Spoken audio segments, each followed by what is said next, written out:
Hey everybody, I am here with Dr. Amy Brenner over at Amy Brenner MD and Associates. You can find them at dramybrenner.com. And so we're here to talk about their treatments for ED along with some of the common causes with it. So Dr. Brenner, thanks so much for joining us today. Really appreciate it. Oh, thanks so much for having me. Yeah, absolutely. Yeah, and I wanted to start off just by asking about, your experience working with men on their overall health and then specifically with ED. Sure. Well, originally I'm a board certified obstetrician and gynecologist. So, actually, when men come to see me, I actually ask them, so what prompted you to come see the gynecologist? Hmm. And I never thought I'd actually get into the field of men's health, but how I transitioned there is we had just helped so many women with hormone management and sexual wellness. And it doesn't work very well if one person in the relationship is kind of fixed and the other person doesn't have any problems. And so I started off just really just treating some of my patients, significant others, and I would say, all right, I'll treat your husband, but don't tell anybody. Hmm. And then it just kind of morphed from there. If there were more and more men, and then I found that it's really satisfying to treat men. And we can make such a impact in their lives and in kind of treating the whole family. So that's how we started treating men for hormone therapies and ED. And it's such a common problem. And honestly, there wasn't a lot going on in Cincinnati where men could get this kind of help that they were looking for. Yeah, absolutely. Well, that's great to hear. And yeah, I think you definitely hit the nail on the head that it is a really big problem. And I think for a lot of guys, they're just thinking that, it's something that's only affecting them and that it's just something that they'll kind of just learn to deal with. But obviously, that's really not the case. Yeah, absolutely. It's, the statistics are all over there. It- I've looked at studies that say, 12 to 20%, but I think it's more along the lines of, it increases with age, that about 50% of men at age 50, 60% of men at age 60. So it's a very common problem. Mhm. Yeah, yeah, absolutely. And what do you feel like it is that ED really isn't something that's talked about, very much between men and their primary care doctors? In our practice, certainly it's because sexual wellness is such a large part of our practice. And usually by the time somebody's coming to see us, they've been on our website, they see all of the therapies that we have to offer. Mhm. And it's not just here's a prescription for Viagra, see you later. And Mhm. so maybe that other doctors don't want to talk about it because they don't have a lot of tools in their toolbox. Mhm. Certainly when I was right out of residency in the first 10 years of practice, when I was just doing traditional OBGYN, I didn't want to talk about sexual medicine because I Mhm. didn't have any solutions or have any Mhm. tools in my toolbox. So when you don't have any solutions or any great solutions, you Mhm. probably don't want to talk about it. So I Yeah. think that may be an issue why doctors may want to stay away from it. And I think maybe in the past there's been a stigma associated with it, but at least in our practice, maybe because it's something we talk about every day and we're so comfortable talking about it, Mhm. I haven't seen that reluctance for men to want to talk about all of their concerns and the severity of their concerns. Yeah, well, that's good to hear at least, and I'm happy that there's, places that they can go and actually get it, taken care of. Because I think there's also a subset of guys that have actually tried to, reach out, get help, maybe try to get their hormone levels checked, and they might be getting told that even though it's low, it's kind of within that normal range, and Uh, it's really not optimal at all. that is, I hear that story every day, Yeah, I can I imagine. just, and I just feel so bad for them. And I hope that people continue to reach out to find somebody that's truly specializing in hormone therapy and aren't just told you're fine, you're Mm. normal. There's nothing to do about it because that's just not the case. Yeah, definitely. And so, what are some of the main or most common causes for ED to be happening? Yeah, so having erectile issues is it's it can be a really complex issue or a complex cause. So that's why I think I would encourage people to go to a clinic that really, looks at the whole picture and, isn't just offering one therapy. Cause, if you only have a hammer, then, that's the only tool you're going to use.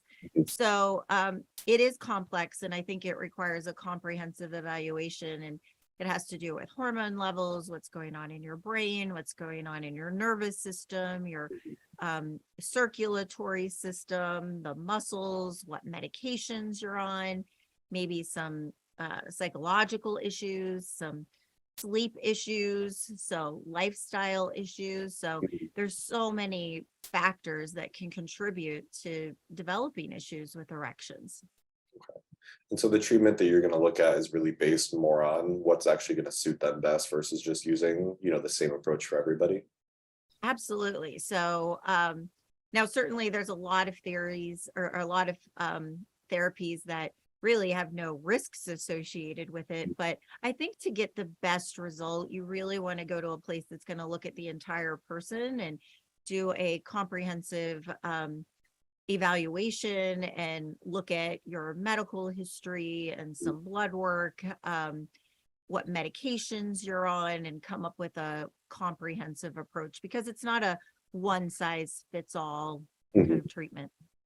Well, that's good to hear. And yeah, I think something you mentioned too is that, there can be that psychological component to it. But I think for a long time, a lot of guys have just been told that whatever's happening is just in their head. And so is there, is it more often a physiological issue instead?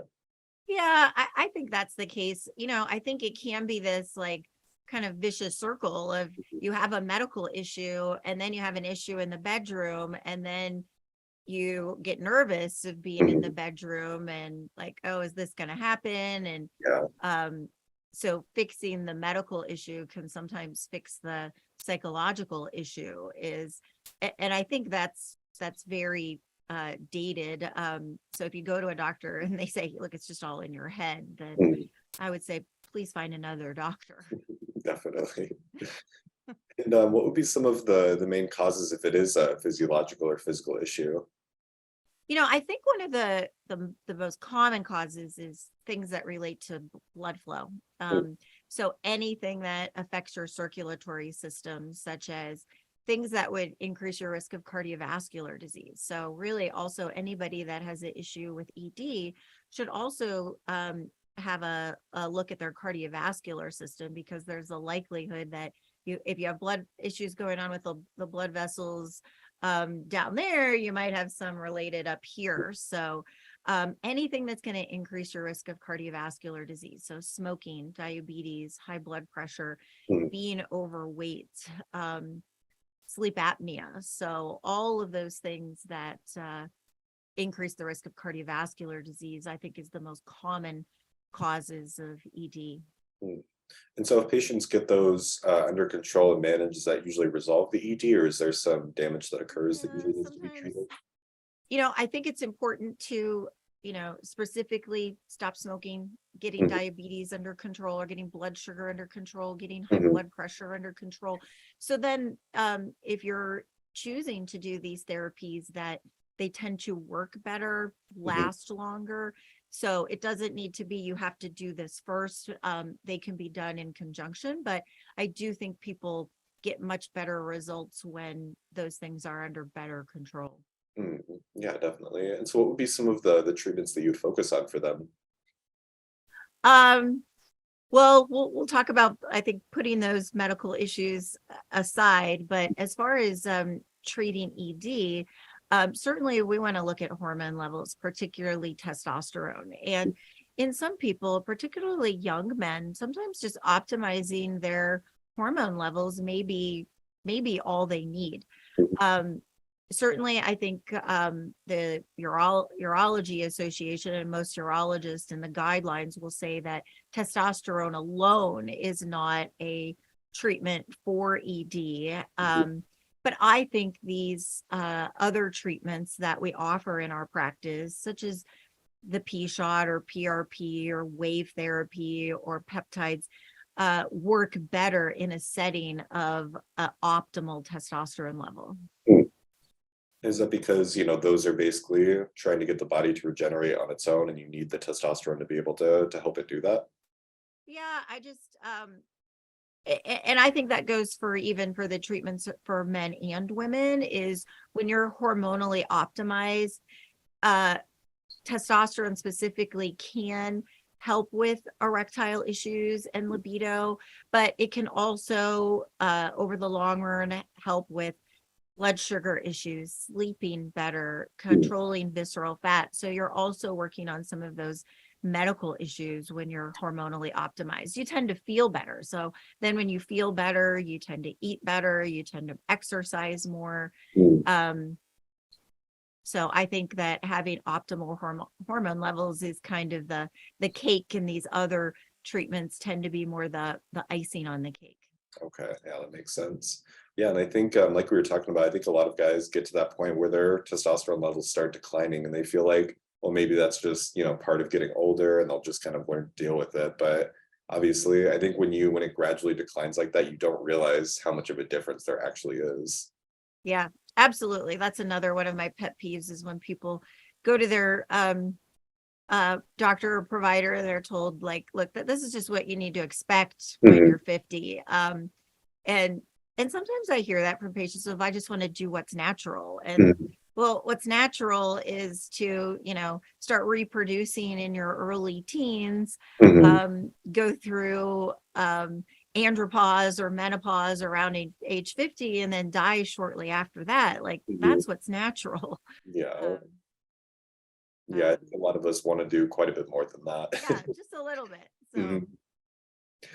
And with something like the wave therapy or the P shot, can you explain kind of how that works and how that would help the ED?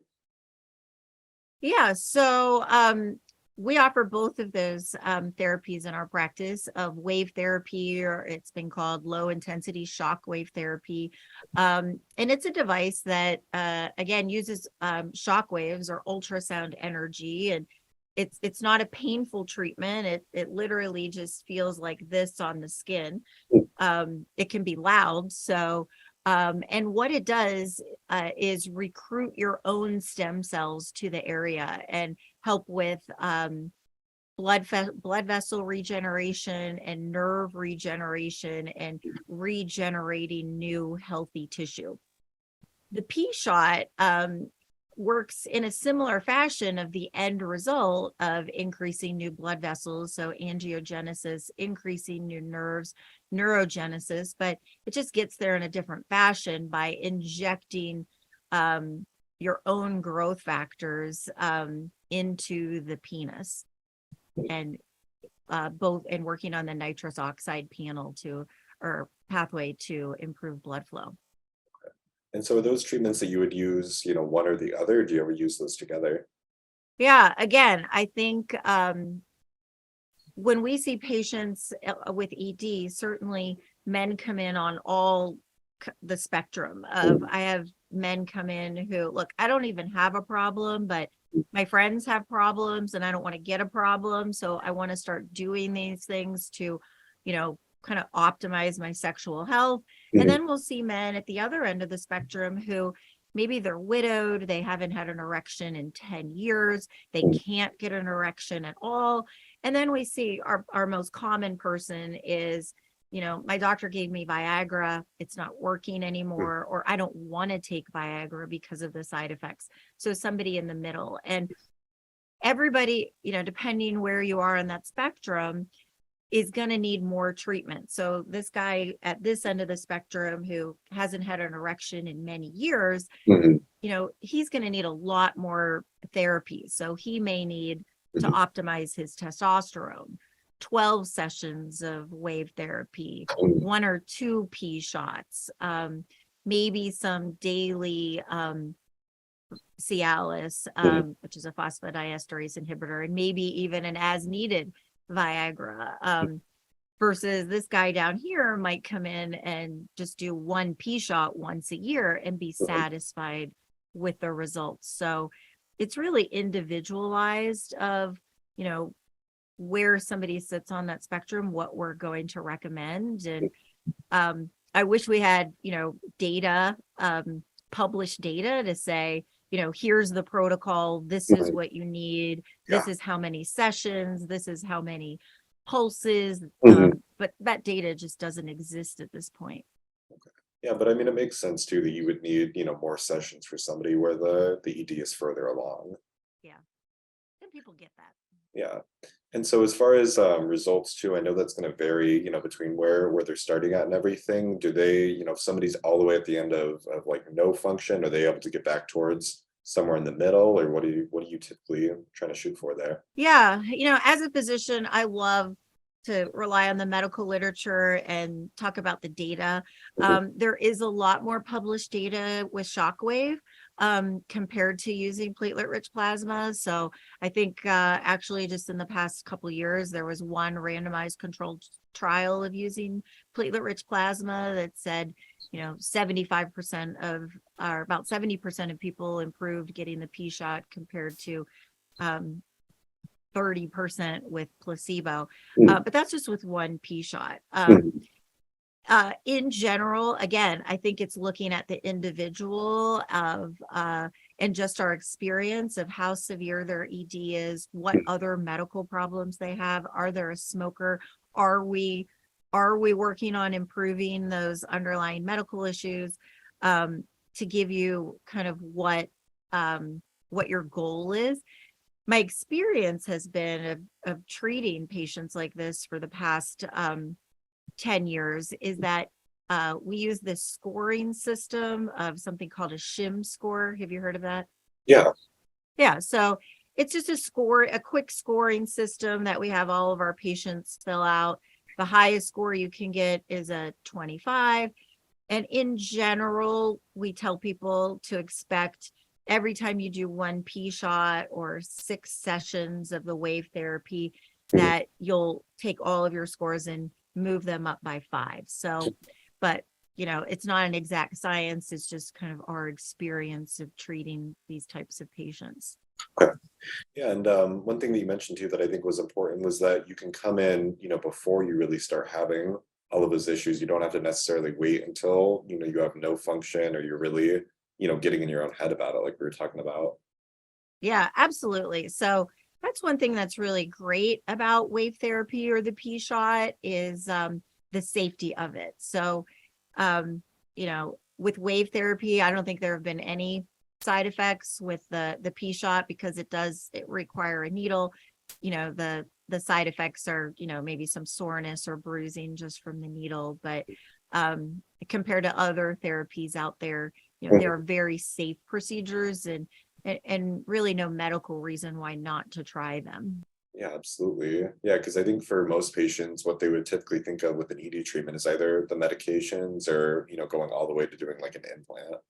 Yeah. Yeah, Yeah. there's a lot of other therapies in Mhm. between. Yeah, which is really good to hear. Yeah. So after they do those initial treatments there, are they able to do, maintenance treatments after that to really keep the benefits of it? Or, if they start Yeah, to decline again? absolutely. And we highly recommend people to do maintenance treatments Mhm. once you kind of get to your desired outcome in order to maintain those results. Kind of like going to the gym, is it's not Mhm. like, okay, well, I'm in shape, I don't need to do it anymore. Mhm. So you need to maintain those results. Yeah, definitely. I think that's all how we wished it worked, but I know, unfortunately, right? it would be nice. And do you usually recommend anything else alongside the therapies? I know we talked about lifestyle changes and different things there. Is there anything as far as, diet or any kind of homework that they do on their own? Yeah, absolutely. I definitely think that making sure you're getting good quality sleep, stress reduction, eating a healthy diet, exercising. With our packages, we actually include a vacuum device or what people have been called a penis pump. It's kind of exercise for the penis to use as a home treatment. Um, and then I think there's also some supplements that can actually work on the vasculature or the lining of the blood vessel to keep your blood vessels healthy, of things you can Mm. do at home. Okay, well, it's really good to hear. And in your opinion, when should somebody, seek professional help and come see somebody like you that really understands everything to look for? Great question. You know, I'm in my 50s, my husband's in my 50s, and, we certainly practice what we preach. And so, I've uh, encouraged my husband to do these treatments just because he's in his mid 50s, because we know what's coming. Mhm. So just as more of a preventative to do that. So I'm all about preventative. Um, uh, so I think preventative, or when you just start noticing a change. And I would say most men in their 40s or 50s are noticing that, it's not like it was when I was in my 20s. So, Definitely. Yeah, so if they're noticing those things, or even if they take that step to go see the primary care and they tell them, oh, it's fine, just, kind of deal with it, I think it's definitely worth, seeking that second opinion. yeah. So, I mean, the thing of the phosphodiesterase inhibitors of Viagra, Cialis, those types of medicines is, they're quick, they're easy. You just, take a pill, but they're not doing anything to kind of heal the tissue or work on the blood flow. But obviously, it's a personal decision of when you seek treatment, because most of these treatments are not covered by insurance. Mm, yeah.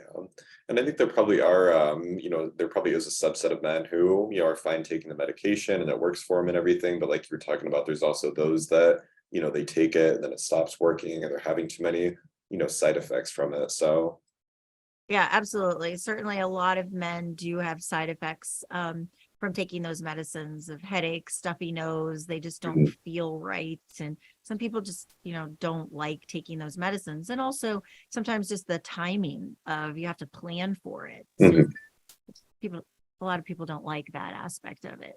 definitely. Those side effects don't sound like what you're really looking for in that moment. Yeah. And what would be the best way for patients to get in contact with you there if they were interested in coming in? Yeah. So our website, as you mentioned, is dramybrenner.com, or sending us a direct email at contact@dramybrenner.com. And certainly you can find us on all the typical socials, Facebook, Instagram, YouTube. Okay, awesome. And yeah, those are the questions that I had for you. Was there any last advice or anything you wanted to leave the patients with if they're thinking about these treatments? Yeah, I just think that, when you go to your doctor, if you're told that this is normal, this is just what's expected for age, or if you're told that, your testosterone level is in the normal range, but, I think an optimal range is around 800, over 800, Mhm. that maybe you should seek another opinion, because there are things that can be done. Yeah, absolutely. All right, perfect. Yeah, well, thank you so much for taking the time to talk with us today. I really love the work you guys are doing there. So thank you for doing that. Oh, well, thank you. Thanks for spreading the word also. Yeah, definitely. All right, thanks, Dr. Brenner. Appreciate it.